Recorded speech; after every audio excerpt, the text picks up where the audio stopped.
Hello साथीहरू, हजुरहरू साना गाउँ भाटबटेनी वरिपरिको नजिकको एरियामा बस्नुहुन्छ भने चाहिँ आफ्नो नानी बाबुहरूलाई खेलाउनको लागि कहाँ लाने भनेर सोचिरहनु भएको छ भने हजुरहरूलाई यो साना गाउँको भाटबटेनी एउटा राम्रो अप्सन हुन्छ।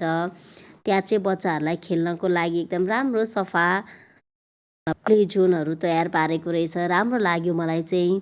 मैले नि मेरो बाबुलाई लिएर गएको थिएँ, एकदम रमाइलो गरी खेलिरहेको थियो। हजुरहरू सपिङ गर्न जाँदा पनि आफ्नो एक्लै मजाले खेल्ने बच्चाहरू छ भने त त्यहाँ छोडिदिएर हजुरहरू आफ्नो काम सकाएर आएर बच्चालाई लिएर जान पनि सक्नुहुन्छ। मलाई चाहिँ राम्रो लाग्यो। त्यहाँनिर खेल्ने कुराहरू थियो, धेरै अप्सन नभए पनि जे होस् बच्चाहरूलाई भुलाउनलाई थियो। यदि भोक लाग्यो भने पनि त्यहाँ खानलाई अप्सनहरू पेपे पिज्जाहरूदेखि लिएर एक्स्ट्रा अरू कुराहरू पनि थियो होइन। राम्रो लाग्यो मलाई चाहिँ। माथिबाट हेर्दा भ्यूहरू पनि कति राम्रो देखिरहेको थियो। मैले चाहिँ यो भ्यूहरू पनि खिचेको थिएँ। ठिकै छ, नजिकैको एरियामा बस्नेहरूलाई चाहिँ यो एउटा राम्रो अप्सन हो भनेर मैले भिडियो बनाएको हो। Thank you for watching.